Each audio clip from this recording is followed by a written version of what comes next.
Hi, this is Carol Watson, and I want to welcome you all to a new episode of Thrive Talk.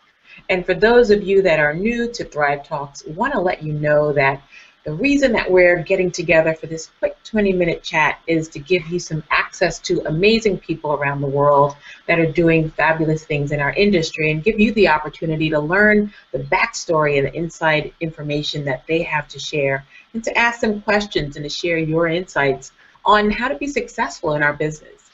So please write some questions, share your comments and thoughts over the next week, and I'm sure our guests will be happy to respond to them. So I would like for you to join me in welcoming our guest this week, all the way from Austin, Texas, my new favorite city, Becky and Liz Arreaga from Mercury Mambo. Welcome, ladies. Thank you. Hi. Yeah, we're happy to be here. Thank you. So to kick us off, I know your bio is on your post as well as your company, but want to just kind of start us off in the conversation and learning more about what made you both take the leap from corporate and agency executive successful positions to having your own business. My name is Becky, and I was actually kind of at a point in my career at the advertising agency where I wasn't really seeing any additional opportunities. I had spent 10 years at the agency. It was my first out of college. I loved the place. I learned a lot. I had some great mentors, and the agency is now called Bromley Communications in San Antonio. And I really felt like I would never find that type of environment anywhere else. I find it anywhere. And I mean, it's such a great company. I loved every single minute I worked here. And I worked from the national side, I worked on the side, and then I worked in the field. And for me, it was like, you know, I really liked Hispanic marketing and to move around in there, going to other areas of the business. Although that would be fun, I really wanted to go, you know, take a deep dive and really, you know, focus in on Hispanic. And, you know, I was kind of in a place where it was just like, why not kind of way. So Becky and I decided to jump on and let's do it. Awesome. So tell us more about Mercury Mambo. What is it? Where did the name come from? What are you guys most actively involved in nowadays? Yeah, that's a great question and a fun question. So Mercury Mambo is an experiential marketing agency. We have been in business now for this past year, just celebrated our 15th year anniversary. So this year is our Sweet 16. We are really laser focused on kind of bringing brands to that U.S. Hispanic millennial consumer. So creating brand experiences, whether it be offline at festivals and fairs, or at retail stores, or now even online. When you create an experience for the brand and the consumers can touch or feel or taste or smell that product, it's kind of the last time you get that handshake with them. You know, whether it's at that point of purchase or you know, out in the market. It just gives you a chance that handshake, and that handshake really becomes that point of difference between that brand and their competitor. And that's what makes me super excited about working in the experiential space, because it really does connect to sales, and it does connect with consumers. Oh, I totally get that. So, you know, it's hard enough to have a business partner, and you have to really choose wisely. We're going to have some content about that on the site. And it's hard enough to be sisters, as I can share that personally. But how are you able to manage such a successful business for 15 years being sisters, and how do you divide the decision making? Yeah, well, I tell the story that for my entire career I've either worked for my sister or with my sister. So when I was at the agency, she was actually my client for many of my years at the agency. But for us, it really works. I mean, I think we've got complementary strengths. We're family, so at the end of the day, we're still going to be family, regardless if we agree or disagree. And for me, I always find it daunting for when I meet entrepreneurs that, you know, just start a business by themselves, because I can't imagine not doing it with somebody to be able to go through the good times, bad times, and have a resource to bounce those questions off or fears off, or, you know, talk me off the ledge or push me off the ledge sometimes. Yeah, there were many times where, you know, we did that together. I mean, particularly the pushing off the ledge kind of thing, where there were several times in our, you know, Mercury Mambo, you know, we walked right to the ledge, and it's like, okay, jump. And, you know, we had a parachute that came and, you know, kind of with the soft landing, but that's what you have to do as an entrepreneur. There's the chances and there's leads, and you have to be with someone. If you're lucky enough to have a partner, then you have to be with someone that you completely 100% trust. And because that's really what's gonna move you forward. I love that, you know, hanging out at the ledge and being comfortable there. Sometimes you do have to jump off and stay really close to it, but you got to really have a good relationship with the ledge, right? Next question, wanted to, you know, there are always really great experiences and big rewards and some challenges that I'm sure you've experienced over the last 15 years. Can you share some of what you learned from both the rewards and the difficult parts? When we were, you know, talking about opening our business, or just within the first year, someone said, you've got to pay yourself. You've got to put that in the budget. It is just as important as the budget for buying a chair and buying a computer. And and don't get me wrong, there'll be times when our paycheck is a lot lower than we would like, and then, you know, and then sometimes it gets to be a little bit better. But I agree with you. I do that myself, and there's a psychological value to that as well. So a lot of entrepreneurs that I talk to, whether they're individual or they have a partner, there's sometimes this feeling of isolation when they're trying to solve a problem. I know you have some strategies that have worked really well for you around building a support system. Tell us more about that. First piece of advice I give anybody is really to look for mentors, because they will help you in those moments where you feel, you know, there are no answers and nobody else has gone through. Trust me, they have gone through that same exact situation. Really good advice. So awesome. Yeah, it's great to have it's a big gift to have someone that was able to share in that way. It's a beautiful gift that they gave you. So, you know, there are tons of business decisions, whether you have support or not. And some of them are the smartest ones that you look back and you realize were the smartest ones you made. And some of them, you know, you have a little bit of regret with. Are there any that you can share, both, you know, that were smart and ones that are like, that wasn't such a great idea? I'll say the smartest one that we make lots of smart decisions.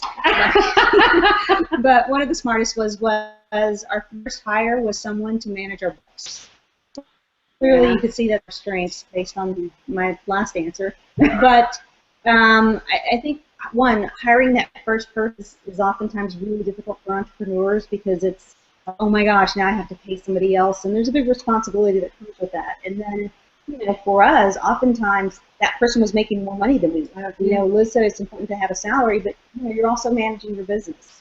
So when we made that first hire, we filled that void in terms of our strengths. So fill your weaknesses first, and then, you know, build from there. So you can't really build a foundation if you've got cracks in it. So that would be kind of one of the first things.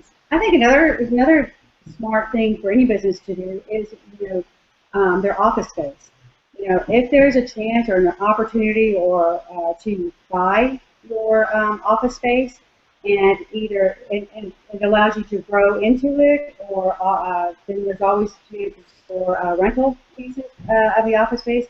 You know, I think, that was one of the good decisions, to invest in the real estate piece of it, and just look at it as mortgage. It's just like, either you're going to pay rent or you're going to have a mortgage.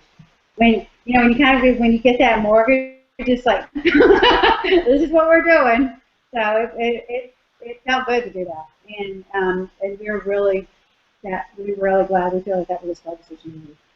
And then I would say, in terms of making some not so smart decisions, I think for me they've come more around trusting my intuition, whether it be in an employee hire, that I hire someone on the wrong intention or to fill the wrong position, and in my head I kind of knew that wasn't going to be the right fit. I needed to have this type of person, you know, for whatever reason. You know, you're a lot. You know, I feel like we need to give ourselves more credit, tuition that we oftentimes may or may not listen to. Yeah.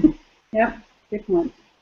That is true. That's a lifelong practice, I think, but it's really key that I hear many times from successful entrepreneurs. So, you know, in the client service business, client relationships are our life and lifeblood, and I know the two of you really excel in building and nurturing sustainable client relationships. Can you give us any of your secrets to success around, you know, really kind of cultivating those relationships? Yeah, you know, I would say, you know, cultivating a relationship is that being showing up authentic. You know, and you know, people are people at the end of the day, regardless of if they're a brand manager or hold a large budget, and they're, you know, people are still people. And way has, you know, a lot of our clients and a lot of our you know, people that we work with, vendors, they're lifelong friends, and you know, they become part of a team, and we're all in the, kind of in this together. And I mean, and it's just being there, you know, working with them really closely, and then, you know, once you do that, then that trust comes in, and all the other elements come into being. So relationships are very, very, very important to us. Yeah, and I would say that another secret, you know, that I think is a secret to our success is that client relationships, we really see our job as to, you know, we ask ourselves, what can we do to make them successful? Yeah. Not what can we do to prove that we're right, or that we're the smartest or most creative, or that we can spend the most money, but what can we do to make that client who put his trust in us or her trust in us the most successful client possible?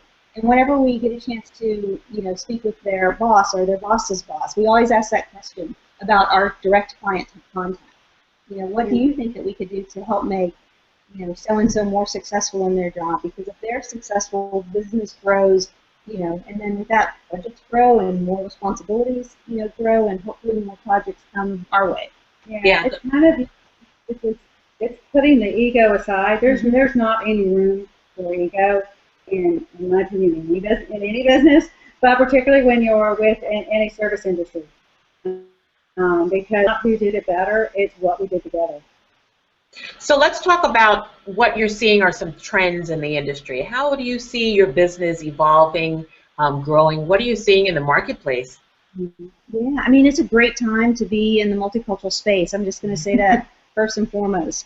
With the growing demographics, the millennial focus that a lot of brands and companies are putting the attention that they're playing on this market, if they're not leading with a multicultural insight, they may be missing the boat. So that really becomes the story that we tell to our clients, and the numbers will prove it out. So it's you know, no longer the right thing to do from a politically correct standpoint. It's a good business decision. So it's an exciting time to be able to tell that story. So those are some exciting trends. We're seeing a lot of movement in terms of women leadership within companies. We just came back from the Outdoor Industry Winter Summit, which is the largest trade show for retailers and brands in the winter and outdoor sports categories. And it just kind of blew our minds in terms of women playing significant leadership roles within companies like Patagonia, and REI's former CEO was a female. Awesome. So on a personal level, where have you seen culture kind of show up in your work experiences, and how have you kind of maneuvered around it and used it to your benefit?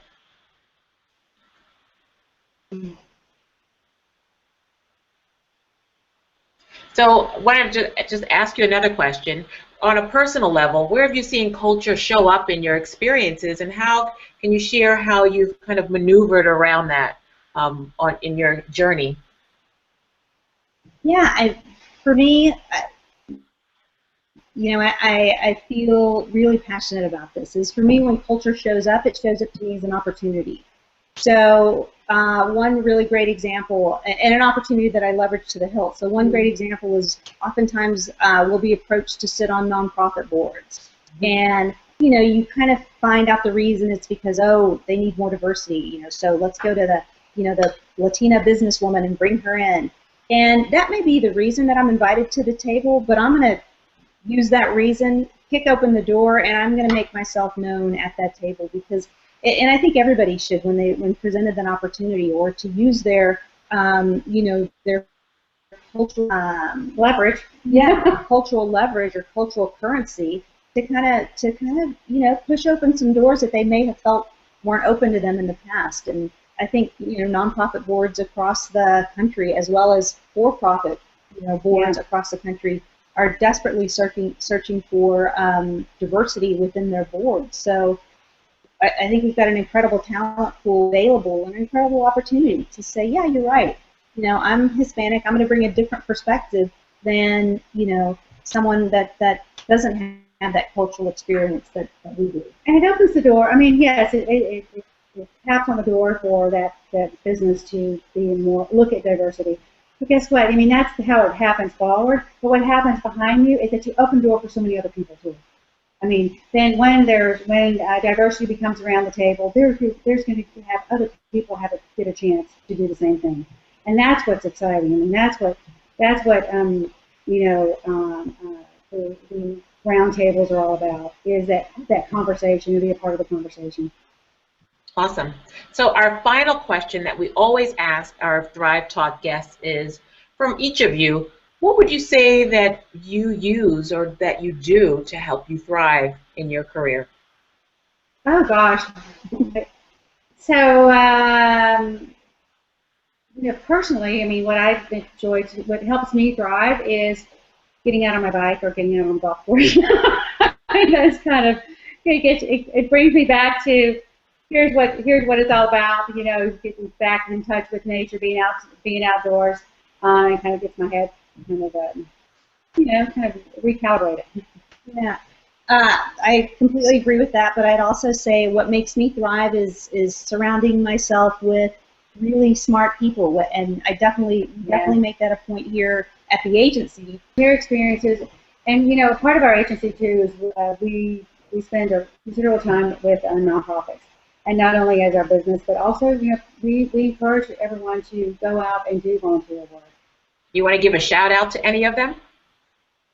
Sure. We'll definitely shout out to Safe Place, which is a center here that supports domestic violence victims, and we're actually going to be doing a walk for them February 22nd. So if you're in Austin, come join us.